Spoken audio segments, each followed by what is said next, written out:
Hello, hello mga idol guys. Ayan, nagprito ako ng tamban na bulad. Tumatalsik. Ayan guys, ulam namin ay pritong tamban. Pritong bulad. Yummy, yummy. Sarap-sarap ang bulad guys.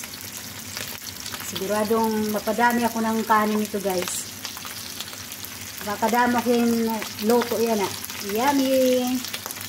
Masarap pag bulad. Ang ulam.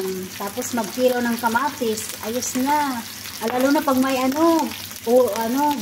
gulay na gaway, gabi. Wow. Bagay na bagay to guys. Thank you for watching guys. Bye bye.